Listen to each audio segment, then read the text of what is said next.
Good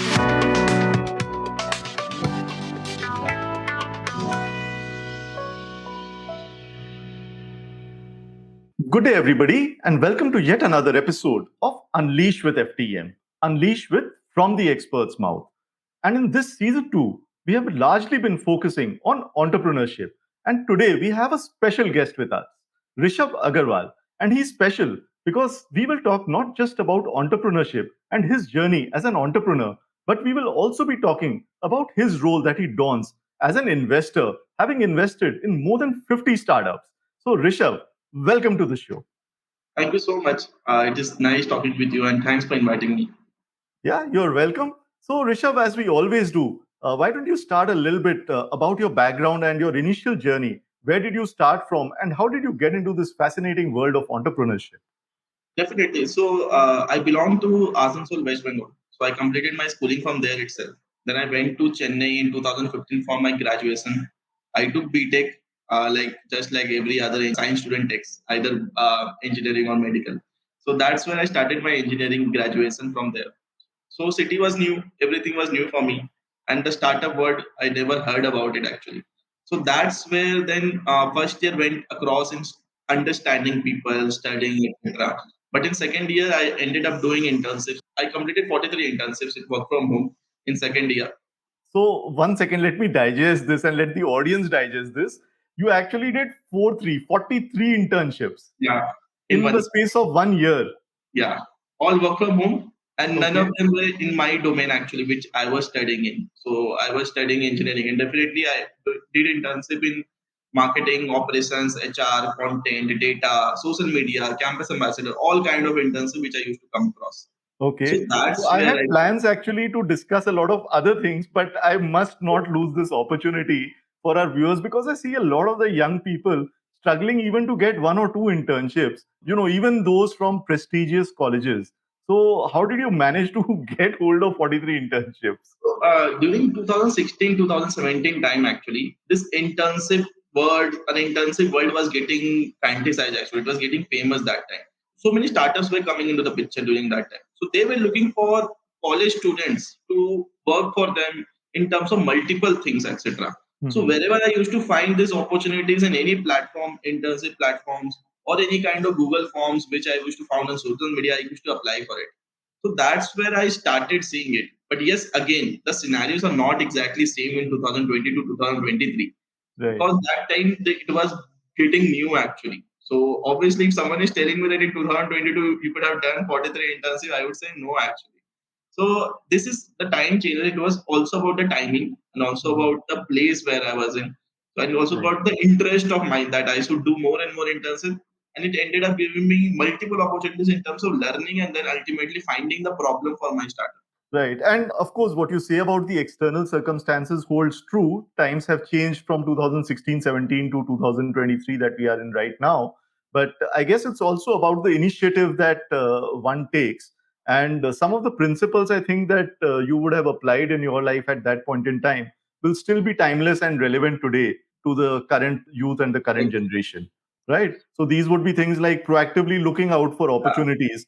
The format may change, the forms may change, but the principles I think will pretty much continue no matter what kind of technology or what kind of demand supply situation we are in. Exactly. It happens actually. It's more about like how proactively you can do multiple kind of works all together. So that Mhm. is still been implemented in my life when I'm doing multiple things beside my running my startup. So that is definitely helped me across when I was starting from that particular time. Right. Yeah, so I think that's also a very important point, which a lot of people miss out. They think, in college life, not much is happening. Academics are not that interesting. Particularly in engineering, you get into, mech or civil or something, and you're just not interested. You think life will start after 4 years. Let's enjoy. If you do that, you kind of get into that pattern of not doing much. Whereas if you focus your energy and attention on multitasking, on adding value to yourself, I think that thread and trend continues, and this is what we've also seen on our show. A lot of people who've been successful later on in life trace their roots back to their educational period where they have been doing multitasking and taking initiatives which are way beyond what their peers are taking. So I think that is a thread which we continuously see, and that which is why we always go back to early education and childhood of people to trace the roots. So Exactly. that's very fascinating, Rishabh. Yeah, And please mostly, carry if I on. talk about like it's like college times actually, second year, third year is the most critical time when a particular student can learn a lot, or they can build a startup from very root stage actually, because you don't have anything to lose over there. So that's where the importance of things come into the picture.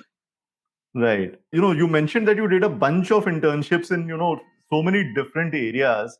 So, what are some of the things that you picked up from there? Yeah, so that's where I will be continuing then. So when I was doing internship, I found it two problems. So which I recognized after 8 to 10 months when I interned with so many companies. Then I realized that I need to chase companies in order to get my certificates or stipends at time. So that was a hectic process, and it was very discouraging for me that after doing work, I'm not getting rewarded. So that is one thing, because of being a second year student, what I will think I should get appreciation. That is and more than appreciation, the money which I'm about to get, I should get it, because it's the end of the day, it is a pocket money for me. So that Right. was my thinking. But Yeah. accordingly, for some companies, it was a problem that they were hiring interns in good numbers, 50, 60, and it was becoming difficult for them to manage them in terms of giving them work, allotting the work, then checking the work, then ultimately paying them. An entire process was there. And a complete resource for a company was being deployed over there. So both the problems, it was not a one-way problem. So that's when I came up with the idea that ultimately companies' end goal is to get their work done, and students end goal is to do the work and get paid on time. So these were Right. the two problems which I recognized. So that's where, with all the people who were my co-interns working from multiple colleges across India, I talked to multiple of them and made a group of 200 to 250 students. And also, I went to 10 companies with whom I had a good reputation, who given me good LORs and exceptional performance. I talked to them that your goal is to get your work done. Now, it's not necessary that you need to hire interns for that every time. So I have a set of people who can do the work for you, and you can just tell me what are the kind of work that will get done from my end. We'll have one single source of POC from your end, and I will be managing all the things. I didn't started it as a startup. I started just as a project kind of thing in my third year. I went to third year during that time, so I started just for doing it because I started liking the process, and I also started making some money also. Then I thought that let's do it. So Mhm. 1 year, entire third year of my college, I did around like work with 10 to 15 companies, did a revenue of also 20, 25 lakh rupees, distributed among multiple students also across. That's where I came across another problem, that I cannot manage everything via WhatsApp now, because in this Right. entire duration, I had a group of students across 1500 to 2000 students in my WhatsApp, and everything I was used to managing Google Sheets. And it is completely practically not possible if I make work with around 20 companies at a time. So that's where I came with a solution in the fourth year beginning, that we should make an application where we put the task, and students or gig workers can perform the task, and it is getting checked in the backend, and automatically they will get paid accordingly. So that's where the thought process of it. But again, before launching it, I definitely made the profit, etc. In this 18 months duration. But again, as a root cause and a basic thing, I did a research that whether this will be accepted by the market or not. So that's why I Right. did a user research with around 4,000 to 4,500 students across India. It definitely, my college helped me a lot in terms of juniors, seniors, etc. And that's why I came up with a solution that yes, this can be a big thing. That's where in the entire last semester, like in fourth year end, me along with I got two friends. I just told them I will gonna pay you and you can make this particular application. So they made for me, and that's where after I graduated in June, we launched the application Picxele, and I continued it full time. So that's where the entire journey of Picxele began. It was not a 1 day or like 1 day process when I thought that Picxele I will make build Picxele or will launch it after the college. It was a process which happened around. I didn't know about it, but again in the fourth year I came to know about it, that yes, this is something can be a good startup or a product. Right. Yeah, absolutely. I think that's fascinating, and particularly over the last couple of years, when the startup industry has been flush with funds, what we've seen people do is, conjure an idea, dream of something, or think of something, try and get funds, create an app or a website, or invest heavily into technology. Then they invest heavily into, marketing or acquiring customers. Whereas what you did was actually the reverse. You first acquired customers pretty much for free. Your process was that, okay, I have identified a problem, and I know these are the people who have the problem on the demand side and supply side. got them together on a crude WhatsApp platform, and then you said, okay, now that I have done the validation, let me put money and build the technology. For me, actually, I thought that first business model was built for me, then the Right, product came. This definitely took a time. It took around 2 to 3 years entirely in order to identify that this can be a business model entirely. right, Now, obviously, some of the apps did exist during that time, but we wanted to do it in more different way, etc., by adding mhm, some other elements. So that's where this entire business model exists first. So that's the reason from the day one when we launched the application, we had the demand also, supply also, and the revenue stream was also different. right. And during this period when you were doing things manually in your third and fourth year, did you hire people, or did you again have interns through your WhatsApp groups, and you were able to get the work done for, I'm Same sure. thing again. Because they were people actually. They, obviously, in the pool of 1,000 people, you will find five bright people out there. So Right, they used to tell me I can also manage along. So I used to tell yes, do it along. So we'll used to share the profit, etc. Whatever it is. It was just like we all were working together, like multiple people. From there itself, I found my initial team members who joined after 2019 when I started full time operational in from Noida, where I set up my office. So there, from there itself, I founded the entire people actually who are gonna work with me. So like 4 to 5 team members I had. So from there itself, I found I never went out for hiring people, random people whom I didn't know. So these were the people who I knew before because that built the more trust. right. So yeah, that's awesome. So you had your team well before the technology platform was there, well before the incorporation was done. So once you got out of college, then how did you go about scaling up the organization, and what was your journey post that? So it's been 4 years, I would imagine, since you've Yeah, started off formally. correct. So June 2019 we launched, and that was the time. So first entire year up till March 2020, till the Corona hit, we got only 10,000 downloads. And initial all the users came via referring to each other. This initial set of people who has to know first they downloaded the application, then they used to keep referring to each other. We never promoted anything, and obviously I was started getting like restless that only 10,000 users are there and the app is not getting downloads, etc., because that was a time that internet was booming. People were having millions of downloads on their application, so that's what I thought. But again, you don't, if you don't have money, you don't have any option, that you need to wait. So Right. then corona came into picture, then we shut down the office and we went back home. From March onwards I started operating from my hometown, but during that time, we got a spike in our users. Like we got 3 lakh user in this 1 year of time. That was up until from March till next year. So that's where I identified that people sitting at home, they were searching for something where they can earn money, and obviously they can enhance skills also. But earning money was more important to them during that time when Corona hit. So that's where we grew a lot. Like we grew like around 10x from what we were in the before in terms of revenue. In terms of users, we got around 30x. So that was the time when we grew a lot organically, completely, and that's where we got eyes on multiple people. The first time when 2019 August we tried raising money, that time we failed badly in terms of raising because I didn't know how to raise money in terms of making pitch decks or talk to people. So I failed badly. I just got discouraged again. But I thought that I till now 3 years I have done all this myself. I can keep on doing it. Then entire 2020 I never thought of funding. Then May June 2021, then came the time then I got approached by multiple investors because that sector was booming a lot because of this Mhm. particular corona and this gig economic. So that's where we got a lot of interest. But again the second thought came into my mind that till now I have been able to grow this. I have been able to grow this to around more than 3 to 4 crores of revenues. I can keep this bootstrap because we are profitable. I don't want that growth that I keep on growing 3 lakh to 30 lakh users in just 1 month, but without adding much value. That's why I thought let's keep it like this. It can be slow, it can be up and down. Definitely, that's completely okay for me. But I want to run it in this process. So with that, till now we have been in the same level in terms of growth, not growing that rapidly. But yes, we have been able to sustain more properly in terms of like multiple things can happen and some of the good times, bad times. So that's where we are. Right, right. And you are bootstrapped, so I'm presuming you would be profitable as well. Correct, correct. So that's the Right. yeah. Yeah. Although ideally there should not be any correlation between bootstrapping and profitability, but that is what we are seeing out in the world.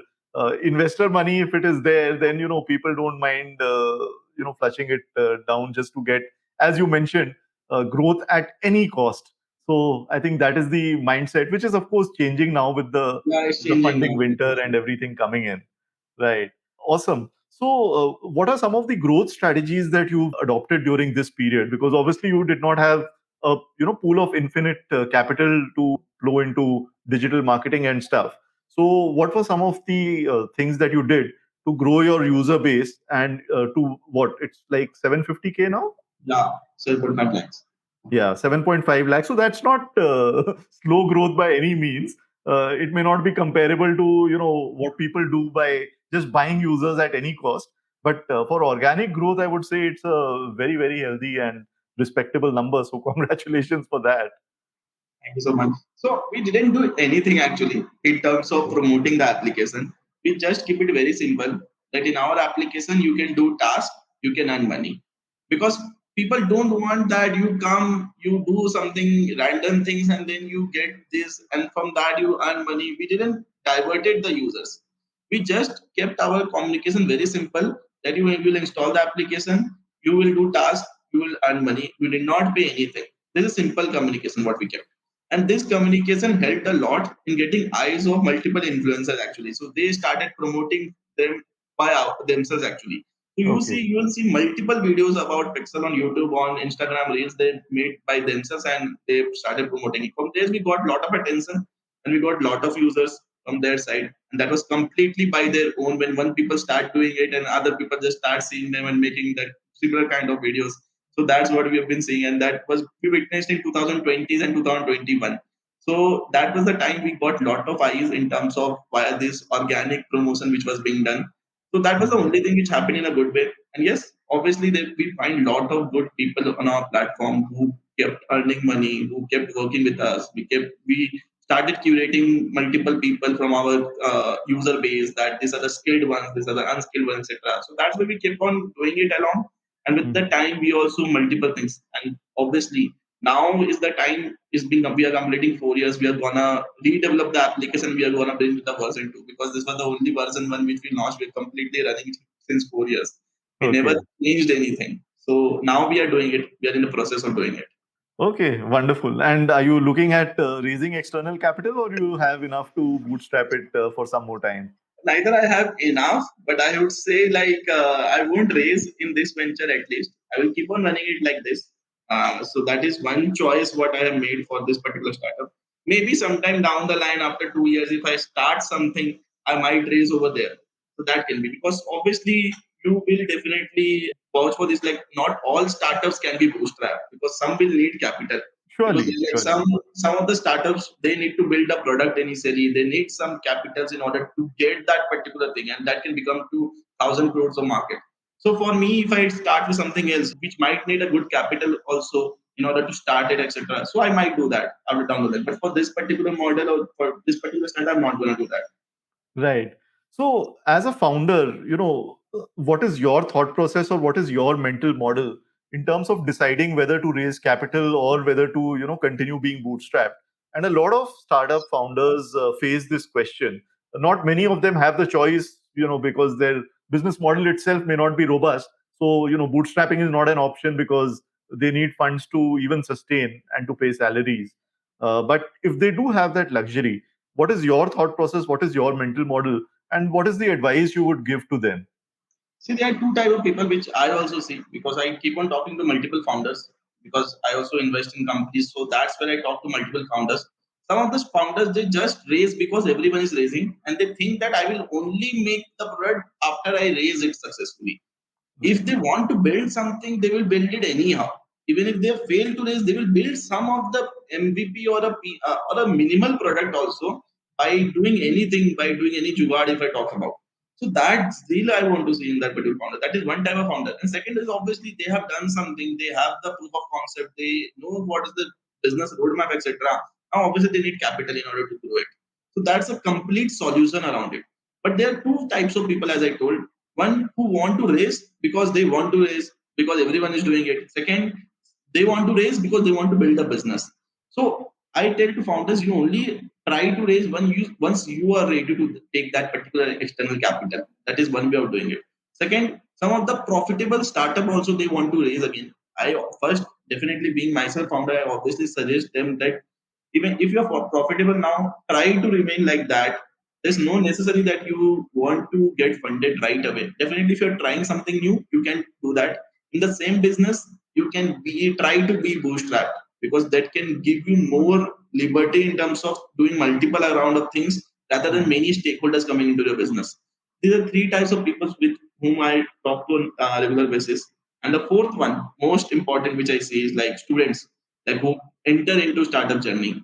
They don't need money actually now, because if they're in college, they can build something, because Right. there are friends, there are people around them who can help them build, but they are not ready to accept. But they do need only capital. They want to raise money. So that's where I obviously I talk to more number of student entrepreneurs over there. That's where I try to figure out that these are the right set of people whom they can be invested in, because that's where the entire thing can come into picture and that can become big.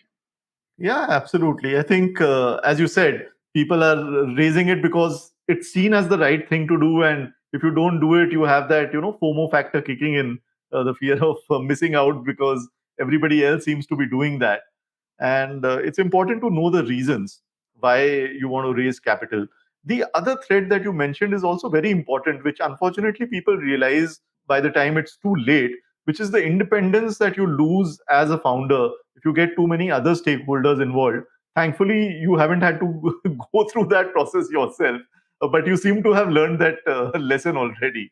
So that happens actually after I see, because see, there are two types of stakeholders again. One, stakeholders who understands you actually. They will be with you even if the hard times comes around the picture. But there can be different types of stakeholders again. They might tell you that what is this, what is that, etc. That's where you need to be very much ready in order to hold that pressure along. It's just not you have taken capital and everything is done. Another story starts after you have raised money. No, absolutely. I think that is something that you only learn by experience. And since we are providing on this platform the benefit for people to learn from other people's experiences, urge the audience not to make those sort of mistakes and be very clear about what they are doing. So, Rishabh, this is great. You had a fascinating run as an entrepreneur. Now, we also spoke a little bit about your journey as an investor, and you've invested obviously in a lot of startups. So, why don't you tell us a little bit about that? When did this process start, and what drew you to investing in startups, which is, of course, high risk, high return sort of financial ecosystem? So, what drew you into this, and what are some of the lessons that you learned from your investing journey? Currently, I am obviously only in the high risk side. So obviously it's too early. So in 2021 January, I made my first investment, and it was an edtech company. I know the founder. I liked the business because 2021 edtech was getting very famous, and obviously there were some of the areas where I wanted to do something.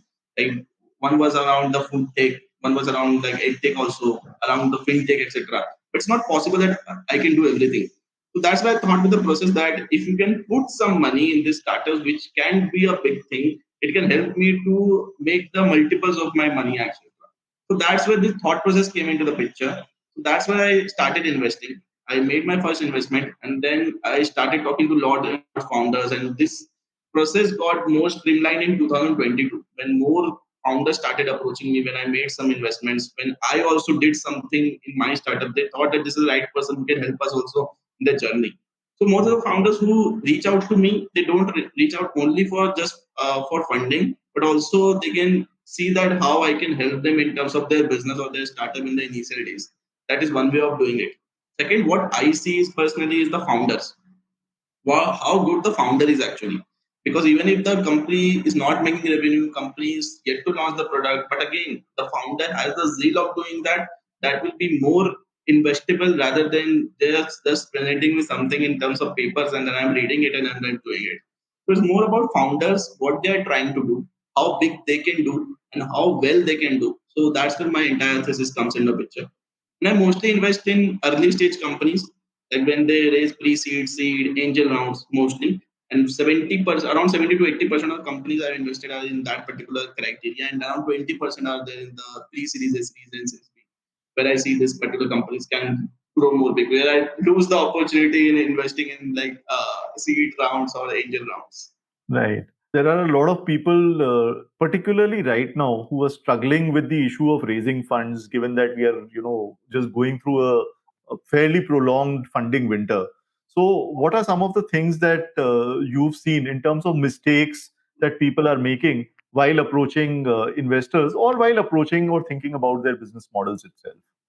So previously, what investments were about, like how much the company is growing. We didn't used to see the revenues, etc. But now people are seeing revenues also. So that is one criteria. Now again, everyone is going to the basics. They are just correcting their business model. They're trying to find an alternate business model in order to make the revenues. So that is one thing which I see is a good thing actually. That correction was needed. It's not about funding winter.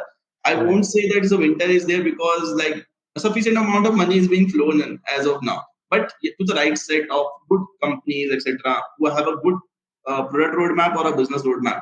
So that thing is always there, which I always see into the picture.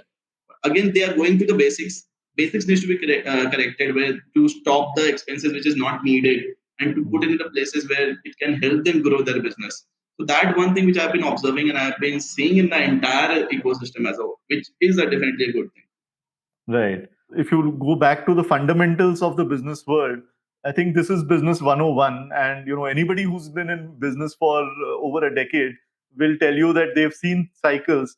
And Correct. ultimately, what matters is your focus on revenue and focus on profitability and your operations. It's good to think of disruptive business models, but that cannot stand in isolation. Ultimately, it has to be backed by execution also. And as you rightly said, this is a lesson that we had to learn as the startup ecosystem. Whether we call it funding winter or whether it is a selective funding winter, I think that anybody who's going through this period can judge for themselves rather than going by any sort of nomenclature. Exactly. uh, Right. In terms of investment, again, investing in startups has become quite a buzzword, and it has been trending for the last couple of years, I would imagine. And this is almost the time, I think, since when you've been into startup investing.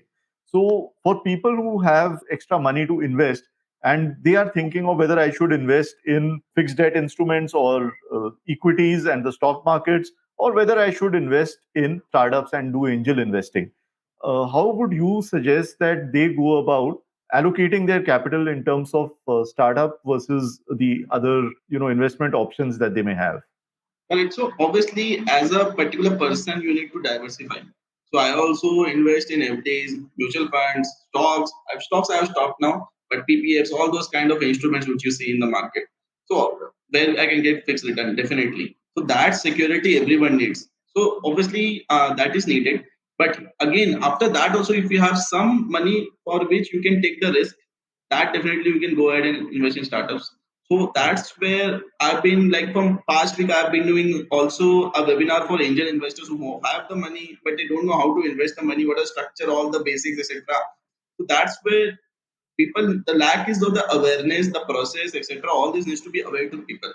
Everyone knows that this can be invested in a company, but how it will be invested, what is the process of doing it, what are the implications of doing it, this all needs to be educated both to the investors as well as to the companies itself, the founder also. Like that's where I started doing this, because after knowing it, after understanding this, I started doing it for investors also, whom I can explain in a simplest way how I did, how you can do it, and what is the process of doing it. So that obviously I recommend that to diversify your capital across the system, whatever you have, whatever assets you like, and it can be multiple kind of assets are there in the market. In the fixed returns, actually multiple assets are there in the market now. And Right. leasing is also one new thing which we must be seeing in the market now. So leasing is one thing where people are making good money in the terms of longer run. So these all instruments they can definitely use in order to invest them. Right. As you said about raising funds from the perspective of the founders, even from the perspective of investors, one shouldn't just invest in an instrument because everybody else seems to be investing. One needs to assess their own risk appetite, their own needs, the timing of the funds that they need. And we've seen this, for example, in the case of Silicon Valley Bank, where they did not manage the timing of their asset and liability side, and that just one small mistake or big mistake, depending on how leniently you look at them, cost them their existence.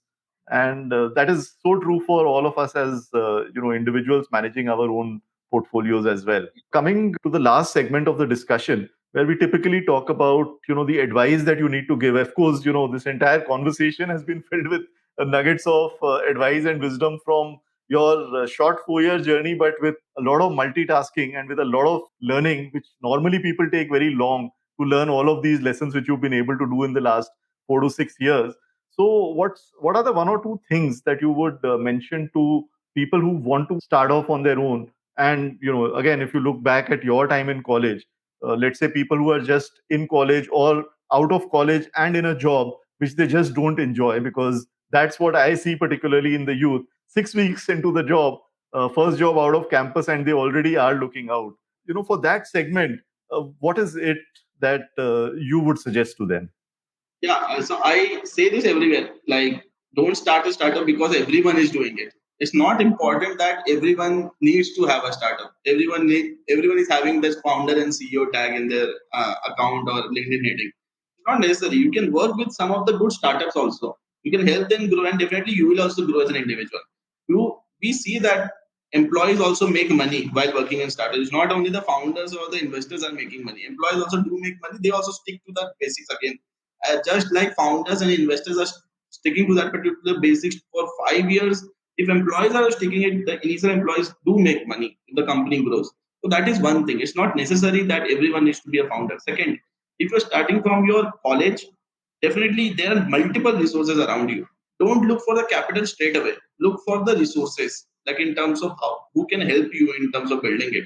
You can find a co-founder also. Your friend is not a co-founder. Never think that the friend who is my best friend will be my co-founder. They end up fighting in the end of the day. So your friend is not a co-founder. You need to find a good co-founder if in case you're finding in college, etc. Around you.